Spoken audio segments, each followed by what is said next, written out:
Assalamualaikum warahmatullahi wabarakatuh. Innal hamdalillah nahmaduhu wa nasta'inuhu wa nastaghfiruh wa na'udzu billahi min shururi anfusina wa min sayyiati a'malina. May yahdihillahu fala mudhillalah wa may yudlil fala hadiyalah. Asyhadu an la ilaha illallah wahdahu la syarikalah wa asyhadu anna Muhammadan abduhu wa rasuluhu alladzi la nabiyya ba'dah. Allahumma shalli ala Muhammad wa ala ali Muhammad wa man tabi'ahum bi ihsanin ila yaumiddin. Qala Allah jalla wa ala Ya ayyuhalladzina amanu taqullaha wa qulu qawlan sadida yuslih lakum a'malakum wa yaghfir lakum dhunubakum wa may yuti'illaha wa rasulahu faqad faza fawzan 'azima. Amma ba'du fa inna asdaqal hadisi kitabullah wa khairal huda huda Muhammad sallallahu alaihi wasallam wa syarrul umuri muhdatsatuha fa inna kulla muhdatsatin bid'ah wa kulla bid'atin dhalalah wa kulla dhalalatin finnar. Ayyuhal ikhwan rahimani wa rahimakumullah. Tak bosan-bosannya kita bersyukur kehadirat Allah Jalla wa Ala, di mana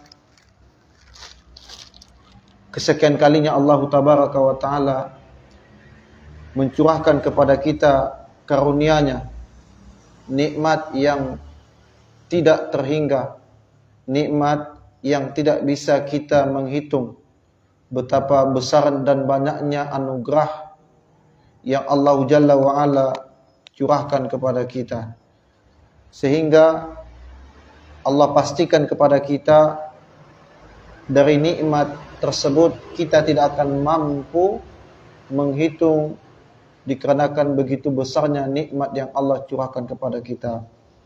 Wa in ta'uddu ni'matallahi la tuhsuha.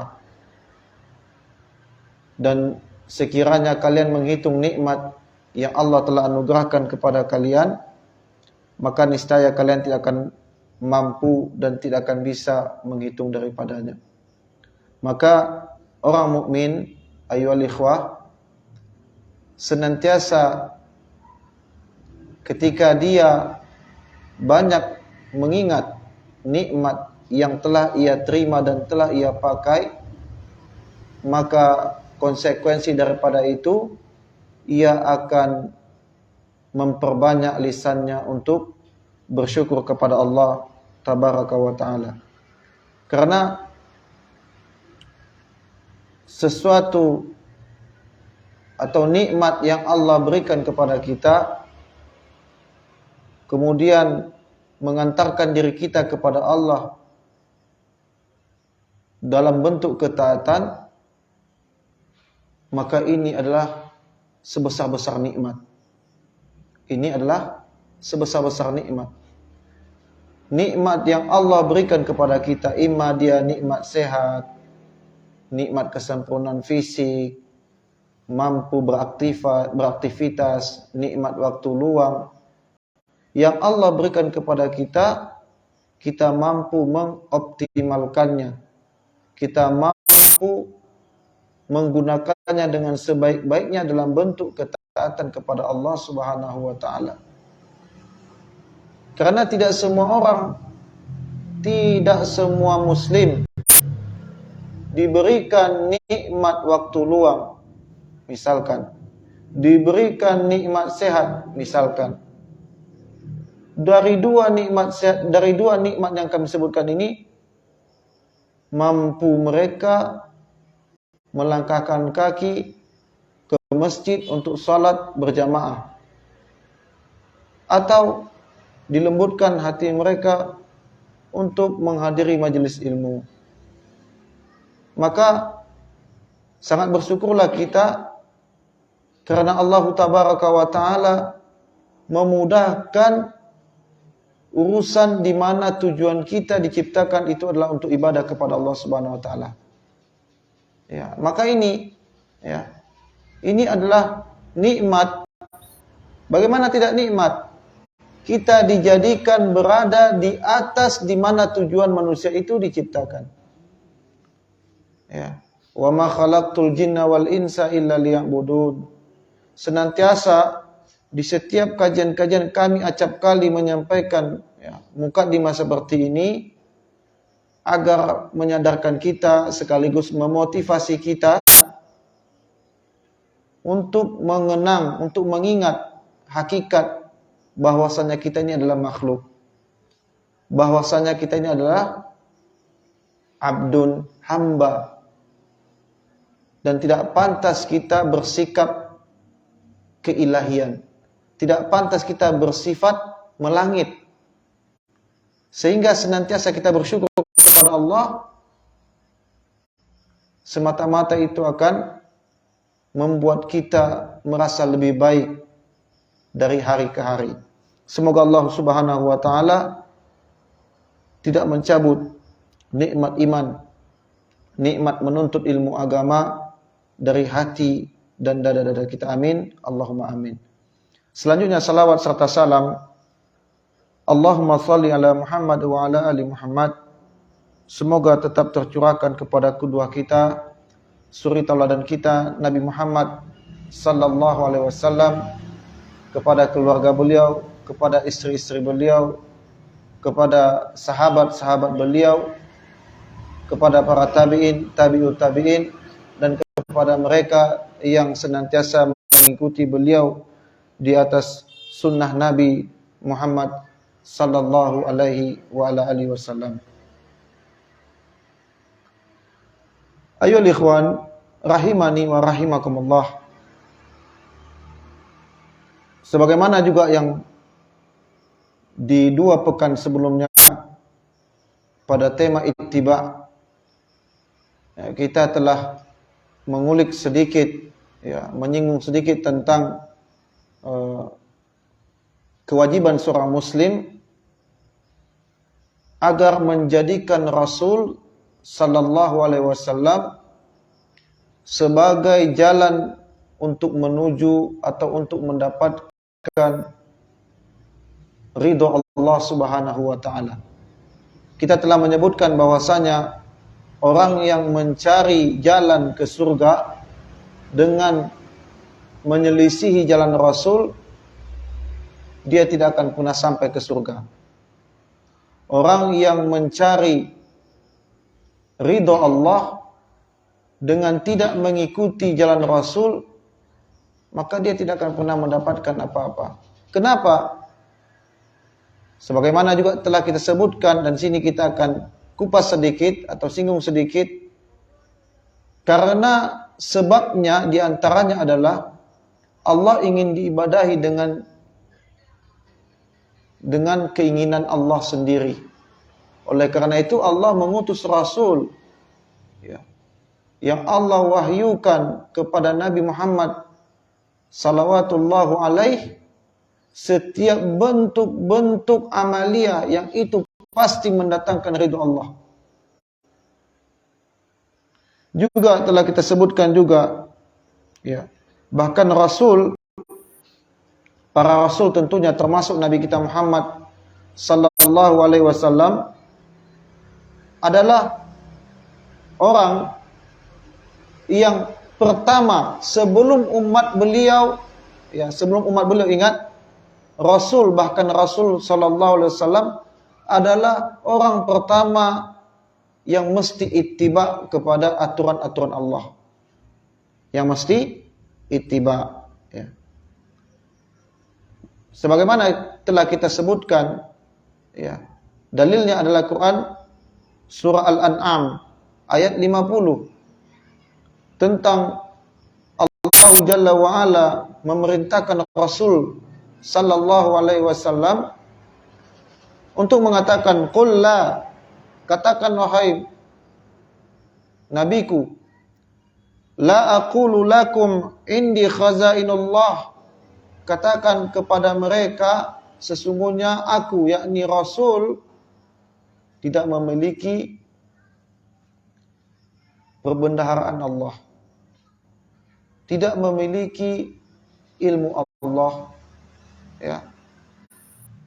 Wala a'lamul ghaib, dan katakan kepada mereka bahwasanya engkau atau Muhammad sallallahu alaihi wasallam tidak memiliki perkara atau tidak mengetahui perkara gaib.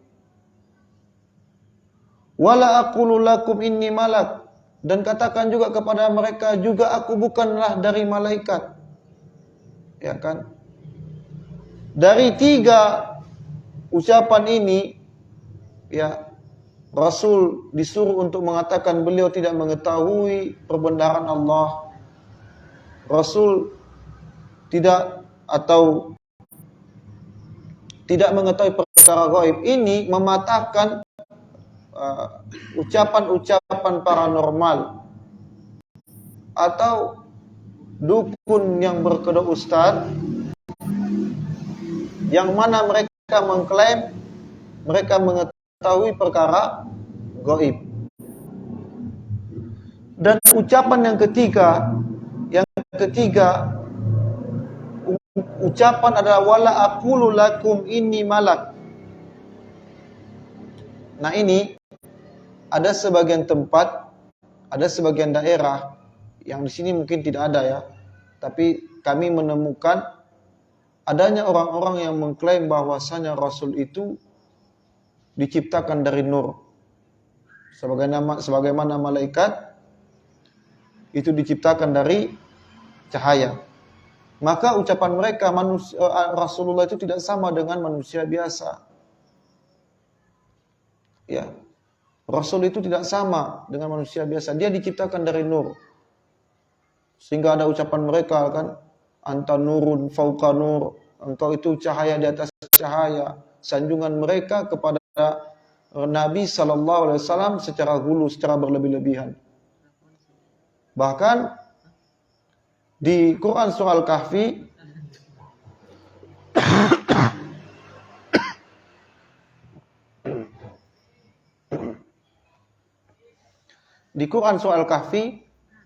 di ayat yang terakhir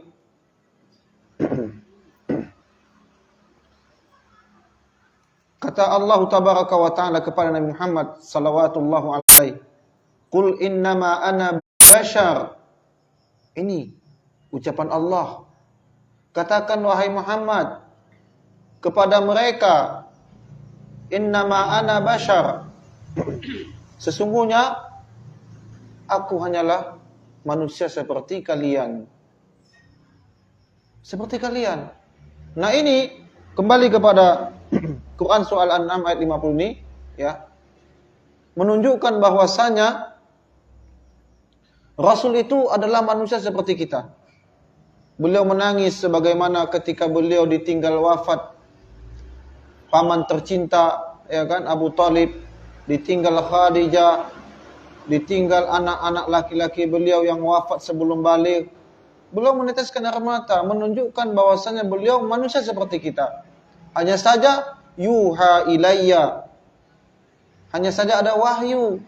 Itulah yang membedakan Rasulullah dengan kita di antaranya, ya. Kenapa? Dari sisi manusia saja, ya, akhlaknya Rasulullah itu sudah terjaga. Ya.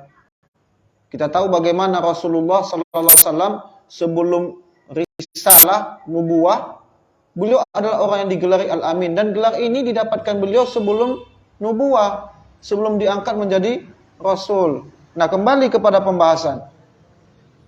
Ya. Di sini yang menarik di penghujung ayat ini, apa kata Allah? In attabi'u illa ma yuha ilayya. Ya. In attabi'u, bahkan akan tetapi attabi'u, aku hanya mengikuti. Ya. Tengok.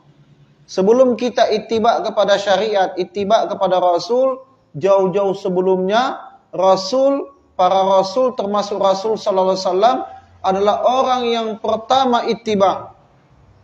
in attabi'u, sesungguhnya bahkan aku adalah orang yang ittiba illa ma yuha ilayya, kepada wahyu yang Allah wahyukan kepadaku. Sebelum kita taat, Rasul telah taat.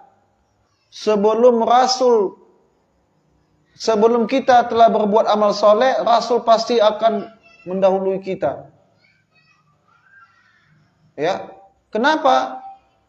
Karena tidak mungkin sampai risalah kepada kita, syariat kepada kita tanpa melalui Rasul sallallahu alaihi wasallam.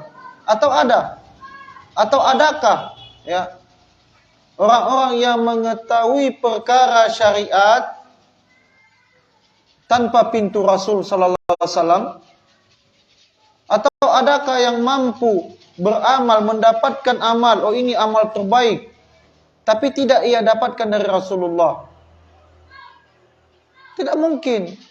Karena seluruh syariat, sebagaimana kita sebutkan tadi, Allah ingin diibadahi dengan caranya. Maka oleh karena itu Allah menjadikan Rasul sebagai utusan Allah di permukaan bumi ini untuk menyampaikan segala bentuk amalia yang mendatangkan keridhaan Allah Subhanahu wa taala. Ya. Maka ayohal ikhwan rahimani wa rahimakumullah. Ya. Di dalam kehidupan ini mesti kita wajib berpegang teguh kepada sunnah. Wajib berpegang teguh kepada syariat. Sunnah di sini ya, ikhwan, bukan bermakna dikerjakan berpahala, ditinggalkan tidak berdosa. Itu bagian kecil dari makna sunnah. Akan tetapi sunnah yang dimaksudkan adalah syariat. Ma'udhifa ilan Nabi sallallahu alaihi wasallam, apa saja yang disandarkan, dinisbatkan kepada Rasul sallallahu alaihi wasallam, minal qaul, kepada ucapan, wal fi'lan, kepada perbuatan, wat takrir, kepada ketetapan, wa nisfin, kepada sifat, dinisbatkan kesemuanya itu kepada kita berpegang teguh kepada petunjuk Nabi sallallahu alaihi wasallam. Hukumnya wajib. Ya, hukumnya wajib, ya. Di sini ada 7 poin yang akan kita sampaikan tentang kenapa kita wajib berpegang teguh kepada sunnah, kepada ajaran Rasul sallallahu alaihi wasallam. Poin yang pertama, bahwasanya Islam dan sunnah tidak akan bisa dipisahkan. Ini harus dipahami. Islam dan sunnah tidak akan bisa dipisahkan. Sebagaimana Al-Quran dan sunnah bisa nggak dipisahkan? Tidak bisa. Beberapa tahun yang lalu, di tahun 2011 lebih kurang, kami bertemu di Mentawai, ya, ada dai yang datang, ya. Dai ini mengatakan kepada kita bahwasanya beliau hanya mencukupkan diri dengan Al-Quran saja, dengan Al-Quran saja, dan beliau tidak mengambil sedikit pun dari As-Sunnah. Belum jauh kita dialog, belum jauh kita katakan kepada dai ini, bagaimana mungkin kita bisa meninggalkan sunnah di sisi Al-Quran? Kenapa katanya? Kita saja untuk mengetahui bacaan ruku dan iktidal kita, itu kita dapatkan dari Al-Quran apa sunnah? Ya kan? Baru diawali saja kita berkata-kata, itu telah mematahkan argumen mereka, argumen beliau. Ya. Semoga beliau juga itu, ya, mendapatkan hidayah dan menerima Al-Quran dan sunnah sebagai pedoman. Ya. Jadi tidak bisa dipisahkan. Islam dan sunnah Al-Quran dan Sunnah tidak akan bisa dipisahkan. Ya. Imam Al-Barbahari rahimahullah dalam Syarhus Sunnah, beliau mengatakan dalam kitab beliau, "I'lamu annal Islam huwa sunnah." I'lam, ketahuilah bahwasanya al-Islam itu adalah sunnah. Islam itu adalah sunnah. Wa sunnah hiyal Islam. Dan sunnah itu adalah Islam itu sendiri. Wala yaqumu ahaduhum illa bil akhar. Ya. Dan tidak mungkin berdiri tanpa salah satunya. Tidak akan mungkin bisa berdiri al-Islam tanpa sunnah. Tidak mungkin juga berdiri sunnah tanpa Islam. Ya. Dia adalah satu paket. Ya. Bahkan kalau kita katakan Al-Quran dan Sunnah, orang-orang pasti paham. Ya. Karena kata Al-Quran dan Sunnah digandengkan, itu tidak asing bagi orang-orang, bahkan orang awam. Kenapa? Kalau ada pengajian ceramah-ceramah di mukadimah para mubalik kita, ya, nanti terkadang mereka ucapkan seperti ini. Marilah kita bersalawat kepada Nabi yang telah meninggalkan apa? 2 pedoman hidup. Dan ini bukan kata-kata yang asing. Tapi banyak dari mereka yang tidak mau menggali, tidak mau mempelajari, hanya sebatas mengatakan Al-Quran dan Sunnah, Al-Quran dan Sunnah, Al-Quran dan Sunnah. Sehingga ketika ada sunnah yang muncul, mereka itu memandangnya gharib, memandangnya asing. Ada ajaran Rasul yang memerintahkan laki-laki itu ya berpakaian itu tidak boleh menjulurkan pakaiannya di bawah mata kaki. Misalkan. Kemudian orang-orang awam akan memandangnya ini asing. Kenapa si fulan ini setelah ngaji kok celananya semuanya di atas mata kaki, misalkan. Ya kan? Nah ini. Jadi Islam dan Sunnah tidak akan bisa dipisahkan. Kenapa? Karena hakikat sunnah adalah semua yang diajarkan Rasul sallallahu alaihi wasallam. Hakikat sunnah itu, ya.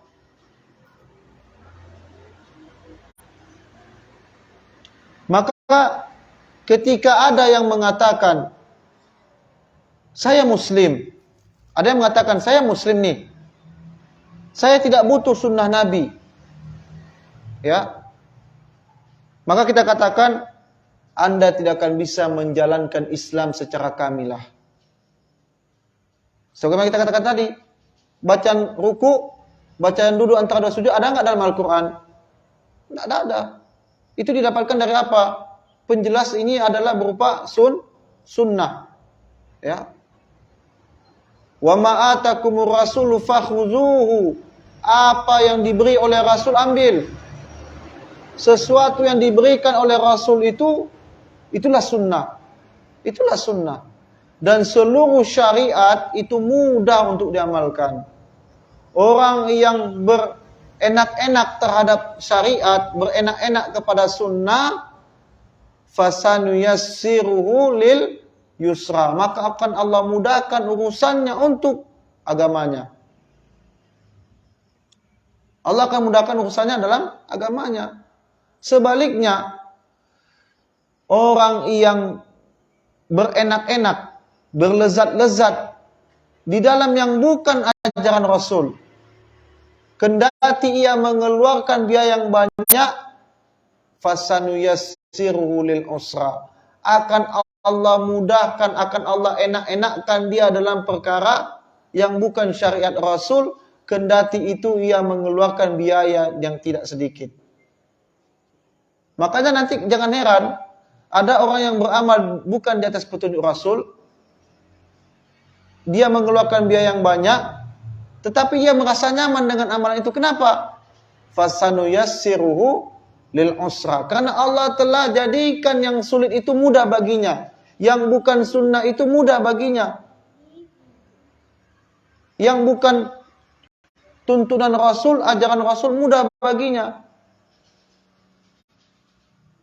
Karena seluruh syariat sejatinya adalah mudah. Tidak ada satu syariat pun itu yang berat dikerjakan, tidak ada. Mudah. Kalau kita ittiba, kalau kita mengikuti, ya, kalau kita mengikuti Rasul salawatullah alaihi. Kemudian ini poin yang pertama. Kenapa kita mesti wajib ittiba kepada Rasul? Poin yang kedua,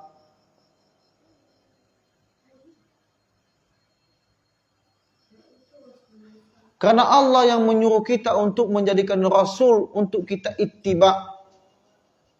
Kita diperintahkan untuk ittiba. Ya. Ini poin yang kedua, ini telah kita sampaikan di pertemuan 2 minggu yang lalu tentang ittiba. Ya. Allah memerintahkan kita untuk ittiba. Sebagaimana Allah juga telah memerintahkan Rasul sendiri untuk ittiba kepada syariat. Ya kan? Maka konsekuensi makna syahadat yang kedua, asyhadu anna Muhammadar Rasulullah, ya.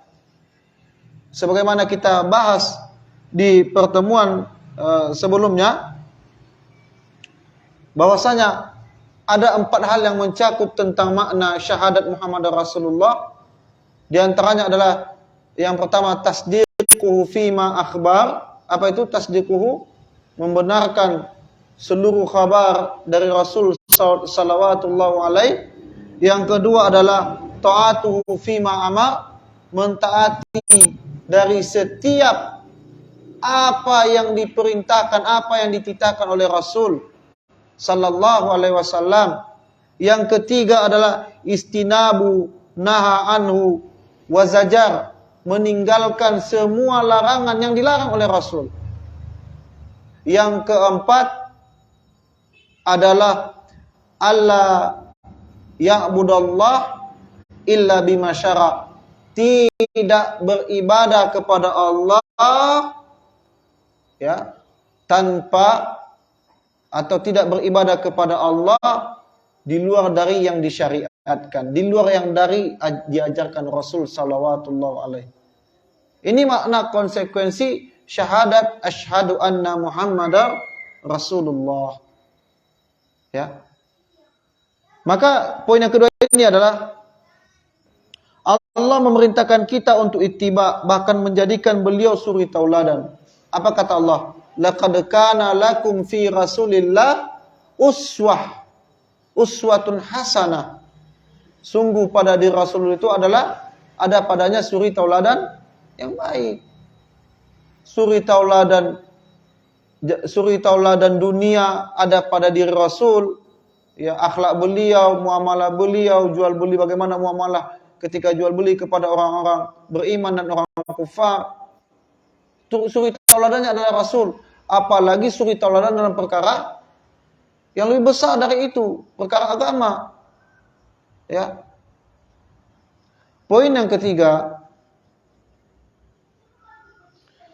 karena mengikuti sunnah adalah jalan menuju surga. Poin yang ketiga apa? Dengan mengikuti Rasul, karena dengan mengikuti Rasul adalah jalan menuju surga. Ya. Sebagaimana hadis yang diriwayatkan oleh Abu Daud, bahwasanya Nabi sallallahu alaihi wasallam bersabda, "Kullu ummati yadkhulunal jannah." Seluruh umatku akan masuk dalam surga. Ya. Seluruh umat Rasul akan masuk dalam surga. Illa, kemudian diberikan pengecualian. Ini harus disimak ya. Illa man aba, kecuali orang yang aba. Ya. Jadi aba ini kan istilah bahasa Arab. Tapi para sahabat juga tidak paham dengan makna aba ini. Kemudian para sahabat bertanya, ya, faman ya'ba, ya, faman ya'ba ya Rasulullah. Apa yang dimaksud dengan aba itu wahai Rasulullah? Ya. Kata Nabi sallam, man ata'ani dakhalal jannah. Barang siapa yang mentaati aku, ingat, mentaati aku, tidak memaksiati aku, tidak membuat ibadah yang tidak aku lakukan, tidak beribadah dengan ibadah yang tidak pernah disyariatkan. Ini ketaatan. Ini yang dimaksud dengan ta'ah kepada Rasul. Man ata'ani dakhalal jannah, yang mentaatiku masuk surga. Wa man asani, barang siapa yang memaksiati aku, yang bermaksiat kepada aku, faqad aba, maka inilah yang dimaksud dengan aba. Ini yang dimaksud dengan aba, enggan kalau bahasa kita. Jadi orang yang enggan itu adalah orang yang memaksiati Rasul, yang mencari jalan ke surga dengan ucapan yang penting baik. Dengan hanya sebatas klaim, yang penting niatnya baik, tapi tidak di atas petunjuk Rasul. Banyak enggak orang yang beramal seperti ini? Banyak. Kalimat ini adalah kalimat racun yang banyak diadopsi oleh kaum muslimin belakangan. Banyak mereka beramal, yang penting kan niatnya baik. Bahkan tak jarang dari mereka mengatakan, kan ini enggak dilarang. Ya kan? Kan ini enggak dilarang. Ucapan ini adalah ucapan yang tidak benar atau keliru. Bahkan tak sedikit dari mereka, ya, ada ucapan mereka tak jarang mereka katakan, ini kan khilafiyah. Ini kan khilafiyah. Mereka bersembunyi di balik kata khilafiyah untuk melegalkan perbuatan yang mereka lakukan yang bukan di atas petunjuk Rasul. Bukankah ini sebuah pembangkangan? Jelas pembangkangan. Jelas pembangkangan kepada siapa? Pembangkangan kepada Rasul. Kalau pembangkangan kepada Rasul, sudah otomatis pembangkangan kepada Allah Subhanahu wa ta'ala. Ya. Maka siapa yang mencari surga? Kita ulang-ulang ini. Siapa yang mencari surga dengan tidak ittiba, dengan tidak mengikuti Rasul, apakah ia akan mendapatkan surga? Tidak. Tidak. Kalau seseorang, ingat ya, di sini garis bawahi, kalau seseorang bisa mencari surga dengan tidak ittiba kepada Rasul, maka untuk apa Allah mengutus Rasul? Maka untuk apa Allah mewahyukan wahyu kepada Rasul? Tidak ada gunanya. Ya, sebagaimana ada ucapan-ucapan mereka. Mereka mengatakan Allah telah mengilhamiku, ya kan? Telah berfirman Allah kepada hatiku, ya. Dan seabrek ucapan-ucapan batil. Ucapan-ucapan batil, ya. Dan Allah, ya, juga telah menyebutkan bahwa juga Nabi sallallahu alaihi wasallam, ya, yang kita juga pernah sampaikan berulang-ulang tentang Nabi menulis sebuah gambar atau garis lurus di atas tanah dengan garis lurus, kemudian beliau menggambar di sisi garis lurus ini dengan garis-garis yang banyak di kiri dan kanan dari garis yang lurus ini. Kemudian Nabi mengutip firman Allah Quran surah Al-An'am ayat 153, wa anna hadza sirati mustaqiman fattabi'uhu. Dan ini jalan yang lurus ini, ya, misalannya adalah jalanku sirati mustaqiman, jalan yang lurus ini adalah jalan yang lurus. Fattabi'uhu, ikutilah jalan yang lurus ini. Wala tattabi', dan janganlah kalian ittiba kepada jalan yang banyak di sisi kiri dan kanan. Lihat, apakah jalan kebenaran itu banyak berbilang? Dari sisi ayat ini, kita akan coba merenung sejenak. Apakah jalan kebenaran itu banyak? Tidak. Jalan kebenaran itu satu, yang bersumber dari Al-Quran dan Sunnah. Jalan kebenaran itu satu, yang bersumber dari Rasul Sallallahu Alaihi Wasallam. Yang beliau adalah in attabi'u illa ma yuha ilayya. Yang beliau adalah orang yang pertama sekali ittiba kepada wahyu sebelum kita ittiba kepada beliau salawatullah alaihi. Ya.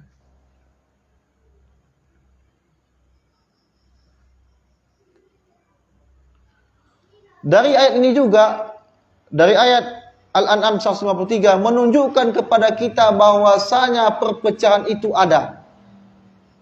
Perpecahan itu ada. Disebutkan dalam Al-Quran, disebutkan dalam banyak asar dan riwayat yang sahih. Ya. Dan kita jangan terkecoh dengan bilangan yang sedikit, yang senantiasa kita berpijak, berpegang dari Al-Quran dan Sunnah. Jangan keropos iman kita. Hanya 1, 2, 3 ucapan kita langsung baper sehingga meninggalkan ketaatan. Ya. Jangan pernah kita merasa rendah diri. Harusnya kita bangga dengan nikmat sunnah yang kita dapati hari ini. Harusnya kita bangga dan bergembira dengan nikmat Islam, dengan nikmat sunnah yang kita dapatkan hari ini. Jangan kita baper. Jangan kita baper. Ya. Poin yang keempat. Karena Allah mengutus para nabi dan rasul. Ya. Dan itulah kebenaran. Itulah kebenaran.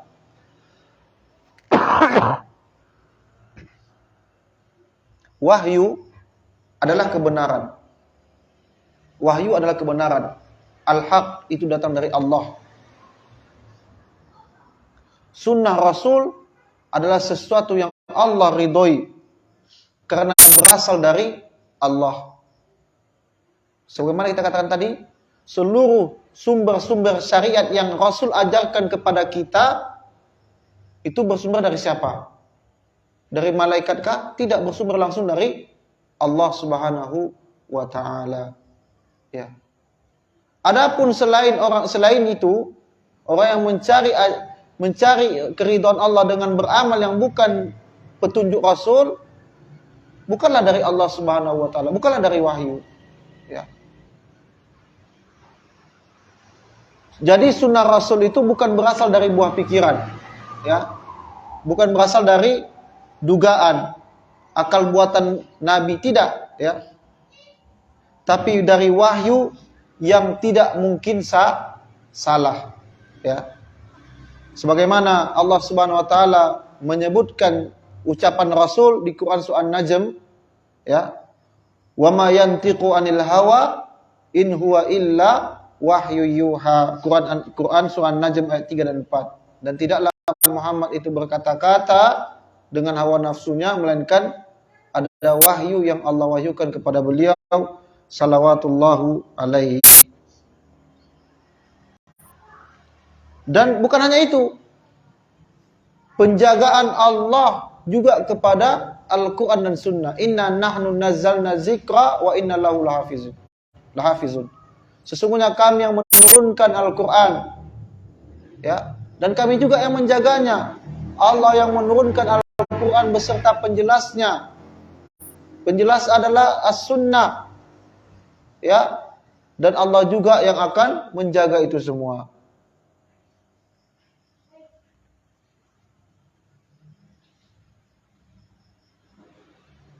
Poin yang selanjutnya, yang kelima,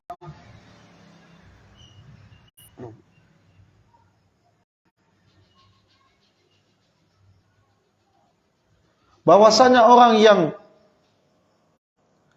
berpegang kepada sunnah,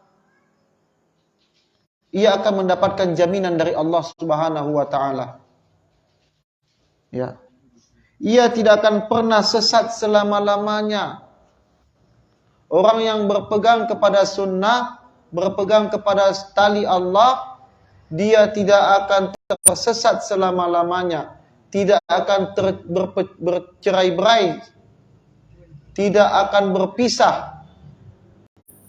Ya, karena sejatinya yang ia dapatkan itu adalah bersumber dari Allah, bersumber dari wahyu. Ya.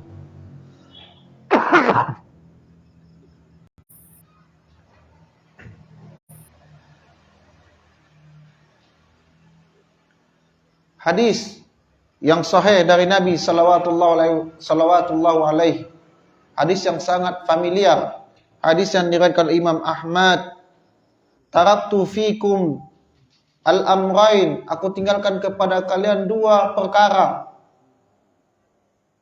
ma in tamassaktum bihima lan tadillu, tidak akan pernah tersesat kepada kalian, tidak akan pernah tersesat kalian jika berpegang teguh kepada perkara ini, kepada dua perkara ini. Kitab Allah wa sunnati, dialah adalah Al-Quran dan sunnah Nabi. Tidak akan pernah tersesat, karena Al-Quran dan sunnah bersumber dari Allah subhanahu wa ta'ala. Poin yang keenam, kenapa kita wajib berpegang teguh kepada sunnah? Karena berpegang teguh kepada sunnah melindungi diri dari perpecahan. Sebagaimana hadis dari Irbad bin Sariyah, ini hadis yang sangat familiar juga, ya, tentang Nabi sallallahu alaihi memerintahkan atau menggambarkan kepada kita tentang perpecahan huru-hara di akhir zaman yang sangat banyak. Kemudian Nabi sallallahu alaihi wasallam memerintahkan kita untuk berpegang kepada sunnah beliau. Setelah beliau mengatakan mentaati Allah dan Rasul, mentaati pemimpin, wa in ta'ammur abadun habasyiyun, mentaati pemimpin walaupun pemimpin itu adalah orang yang kastanya di bawah kalian. Kemudian Nabi sallallahu alaihi wasallam mengatakan, may ya'ish minkum ba'di fasayara ikhtilafan katsira, barang siapa hidup sepeninggalku nanti, barang siapa yang berumur panjang, ya, akan melihat perselisihan yang sangat banyak. Fa'alaikum bisunnati, setelah Nabi menggambarkan perselisihan penyakit, ini penyakit, Nabi juga memberikan obat penawarnya. Fa'alaikum bisunnati, wajib bagi kalian berpegang kepada sunnah Nabi. Wa sunnatil khulafa'ir rasyidin al-mahdiyyin min ba'di addu alayya bin nawajiz wa iyyakum wa muhdatsatil umur fa inna kulla muhdatsatin bid'ah. Setelah Nabi sallallahu alaihi wasallam mengatakan berpegang kepada sunnah dan sunnahnya khulafa'ir rasyidin, dan Nabi mengatakan di akhir hadis ini, wa iyyakum, dan jauhkan oleh kalian dari kalian tentang perkara baru dalam agama. Karena perkara baru dalam agama adalah perselisihan, dan perselisihan adalah sesuatu yang dibenci Allah. Dibenci Allah. Ya. Kemudian yang terakhir, penutup yang ketujuh, karena sebaik-baik petunjuk adalah petunjuk Nabi. Juga tadi telah kita sebutkan di mukaddimah, ya. Wa khairal huda Muhammad sallallahu alaihi wasallam. Sebaik-baik petunjuk hanya petunjuk Nabi. Adakah petunjuk selain dari petunjuk Nabi yang paling baik? Tidak. Tidak, ya. Tentunya petunjuk yang dimaksud dalam perkara agama. Nah, maka sedikit kami bahas di sini. Banyak atau ada sebagian kaum muslimin yang karena ketidaktahuan mereka, ya, mereka kadang-kadang salah meletakkan makna tidak ada contoh dari Nabi. Misalkan dengan ucapan perkara-perkara dunia, ya kan? Misalkan perkara-perkara dunia. Oh, ini tidak ada zaman Nabi, helm tidak ada zaman Nabi, ya kan? Botol mineral tidak ada zaman Nabi. Ya. Ini perkara dunia yang Nabi tidak diutus dalam perkara ini. Ya, Nabi tidak diutus dalam perkara dunia. Bahkan Nabi sallallahu alaihi wasallam pernah silap, ya, pernah salah ketika berbicara dalam perkara dunia. Kalau tidak salah itu perkara tentang pertanian. Ya. Nabi memberikan usul, ternyata usul dan saran beliau ini dikerjakan oleh para sahabat, akan tetapi tidak sesuai dengan hasil yang diinginkan. Dan ini peristiwa ini menunjukkan kepada kita bahwa Rasul itu diutus saja dalam perkara agama. Rasul tidak pandai tukang menukang. Rasul tidak pandai membuat pedang. Ya, Rasul tidak pandai montir. Karena Rasul tidak diutus dalam perkara dunia. Nabi katakan apa? Antum a'lamu bi umuri dunyakum. Kalian lebih faham, lebih mengetahui perkara-perkara dunia kalian. Seperti itu. Mungkin itu saja yang dapat kami sampaikan. Wassallallahu ala nabiyina Muhammad wa ala alihi wa ashabihi ajmain. Subhanakallahumma wa bihamdika asyhadu an la ilaha illa anta astaghfiruka wa atubu ilaik. Assalamualaikum warahmatullahi wabarakatuh.